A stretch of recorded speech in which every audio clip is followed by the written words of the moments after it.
कि प्लीज़ हमें भी आप इंसान समझिए, जानवर नहीं समझिए और ये उठाइए। तो तब आके उन्होंने उठाया, उन्होंने कहा कि इतना तो नहीं था कूड़ा जो आपने हमें बुलाया। हालांकि मेरे हिसाब से अगर आधी आधी दीवार कूड़ा हो तो वो बहुत ज़्यादा होता है। वैसे भी हमारा इस्लाम ये हमें सिखाता है ना कि हम लोग सफ़ाई निफ्स से मान है, रसूल का कौल है ये। तो अगर हम उस पर ही यानी अमल ना करें, अमल पैरा ना हो, तो हमारे मुसलमान होने का क्या फ़ायदा है, आप ये बताइए।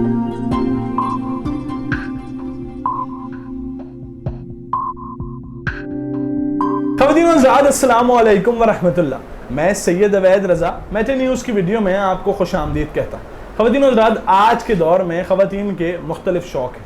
किसी खातून को शौक़ है कि वो फैशन इंडस्ट्री में आगे जाए, किसी खातून को शौक़ है कि वो मेकअप अच्छा रखे, किसी खातून को शौक़ है कि वो खाना अच्छा बनाए, तो किसी को अपना घर संभालने का शौक़ है। मगर आज हम मेटे न्यूज़ में आपको एक ऐसी खातून से मिलवाने जा रहे हैं जो कि इस माशरे और समाज के बारे में सोचती हैं। इस माशरे में बड़ी मुश्किलात हैं और हमने एक चीज़ शुरू से देखी है कि मर्द हजरात तो इस माशरे की बदलाव के लिए आगे आगे नज़र आते हैं और सियासत में भी आगे नज़र आते हैं, मगर ख़वातीन का किरदार हमेशा नुमाया तो रहता है मगर थोड़ा सा कम है। इसीलिए आज हमने मेटे न्यूज़ पे एक आज़ाद उम्मीदवार से आपकी मुलाकात करना चाहिए। जी हाँ, पूरे शहर में बल्दियाती इलेक्शंस उरूज पर है और आज हम जिन मोहतरमा से आपको मिलवाने वाले हैं वो आज़ाद उम्मीदवार के पैनल पर यूसी 1 यानी कि गुलबर्ग टाउन की यूसी के 19, 20 और 22 ब्लॉक पे खड़ी हुई हैं। आइए उनसे बात करते हैं कि क्या सोच है कि वो आज यहाँ मौजूद हैं और आज इलेक्शंस में खड़ी हुई हैं। आइए मालूम है। अस्सलाम वालेकुम, मेरा नाम राबिया फ़ातिमा है और मैं हाउस वाइफ हूँ। मैं जो हूँ कनाडा से जो है, मुझे आए हुए यहाँ पे 6 साल हो गए हैं। जब मैं यहाँ आई और मैंने कराची के हालात देखे तो वो बेतहाशा अजीब व गरीब थे। यानी कि यहाँ पे हर तरफ गंद है, ना रोडें अच्छी हैं, ना गाड़ियाँ अच्छी हैं, ना औरतों के लिए कोई सपोर्टिव थिंग्स हैं। आज भी वही लाइन अप हुई हुई होती हैं औरतें, ना उनके पास कोई अच्छी जॉब्स हैं। बच्चियां जो है वो इतना सर्वाइविंग करती हैं, स्कूल जाती हैं तो इतनी गर्मी पड़ रही होती है और यहाँ हीट स्ट्रोक तक हो रहे होते हैं, लेकिन स्कूलों में ना पंखे हैं ना डेस्कें हैं। वो बच्चियां जो है 200 बच्चियां 100 बच्चियां जो है वो दरियों पे बैठी हुई होती हैं। तो इन सब चीज़ों को जब मैंने देखा तो मैंने कहा नहीं, कुछ पाकिस्तान के लिए ख़ास तौर पे अपने शहर कराची के लिए कुछ करना चाहिए और मुझे आगे आना चाहिए। तो इस वजह से जो है मैं जो है इस मामले में आई। देखिए, मसले मसाइल उन लोगों को होंगे कि जो टेररिस्ट वाली थिंग रखते हों। मैं तो अमन की जो है सोच रखती हूँ। अमन ऐसे ही फैलाऊंगी कि मैं ये चाहती हूँ कि यहाँ पे काम आए, हम अच्छा काम करें, हम अच्छी सड़कें बनाएं सबसे पहले तो, और गली गली में जो सफाई का निज़ाम है वो बेहतर करें। दूसरा ये है कि बच्चियों के लिए कुछ कंफर्ट करें स्कूलों के लिए। अच्छा, दूसरा ये कि मेरा तो बहुत सारे प्लान्स हैं अपने माइंड में जो काउंसलर थिंग्स में जो कर सकती हूँ। मेरा पहला प्लान तो ये है कि बच्चों को जो इंग्लिश का बहुत प्रॉब्लम होता है और बच्चे बड़ा हेजिटेशंस फील करते हैं और बहुत थ्रूली इंग्लिश नहीं बोल पाते हैं, और इंग्लिश जो है ना वो लाजमी हो चुकी है। तो इस वजह से मैं चाहती हूँ कि सिंध गवर्नमेंट जो भी बने तो वो इसमें मेरे साथ यानी कि साथ दें और इंग्लिश लैंग्वेज को और दूसरी लैंग्वेजेस को जो है वो इजी करें। बच्चियों को जॉब मिले गवर्नमेंट स्कूल्स में डेली वेजेस पे, जो अच्छा पढ़ी हुई हैं उनको आगे आने का मौका मिले, क्योंकि वो ही घिसी पिटी टीचर्स चल रही हैं जिनको खुद कुछ नहीं आता, आपको भी पता है। तो ये है मेरा माइंड। मसला ये हुआ था कि मेरे घर के बिल्कुल सामने जो है वो काफ़ी कचरा जमा था और मेरे घर में कोई फंक्शन था।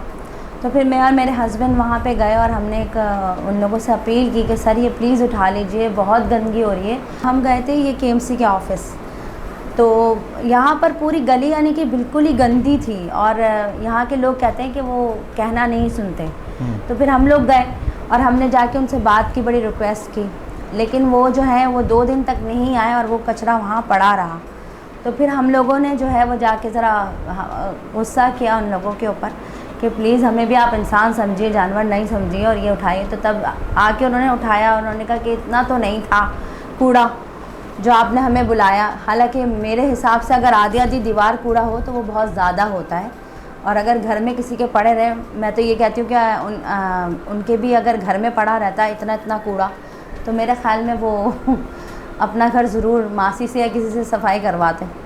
तो मेरा यही उनसे सबसे ये था कि भाई अपने इलाके को भी अपना घर समझिए, ना जैसे आप अपने घर के झाड़ू पोछा एवरीथिंग कर रहे होते हैं, इसी तरह बाहर भी सब कुछ साफ़ सुथरा होना चाहिए, ताकि लोगों की सेहत पे असर ना पड़े, ताकि लोगों के आने जाने में उनको मुश्किल दुश्वारी ना पेश आए।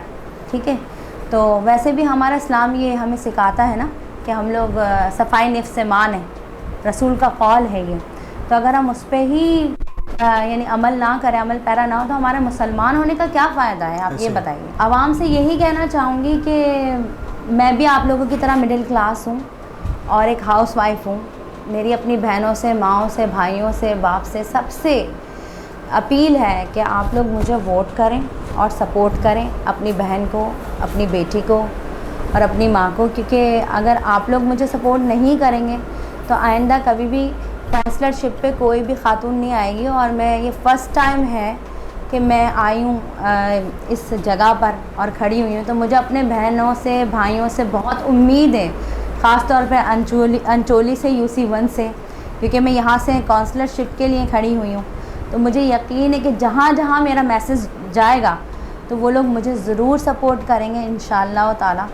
और अल्लाह करे कि मैं भी आप लोगों की उम्मीदों पे पूरी उतरूँ और काम कराऊँ। और मेरा यही मान है कि काम कराने से इंसान क्या जो जितने भी काम होते हैं वो हो जाते हैं, हल हो जाते हैं। अल्लाह ताला मुश्किलें आसान करता है। तो यही मेरा आप लोगों से यानी कि उम्मीद रखती हूँ कि आप लोग मेरे साथ अच्छा कोऑपरेट करें। देखिए, मैं किसी भी पार्टी को बुरा नहीं कहूँगी और मुझे नहीं पता कि जो ऑफिसर्स बैठे होते हैं उनके नीचे तबके पे क्या हो रहा होता है। तो मैंने तो आपको अपना विजन बता दिया है, ठीक है। और दूसरी बात ये कि अगर मैं आना पसंद करती तो PTI में होती। ये है कि खान साहब मुझे बहुत पसंद है और मैं उनका ही विजन आगे बढ़ा रही हूँ। तो इंशाल्लाह मुझे यकीन है कि मैं जीतूँगी तो फिर उन्हें गिफ्ट करूँगी।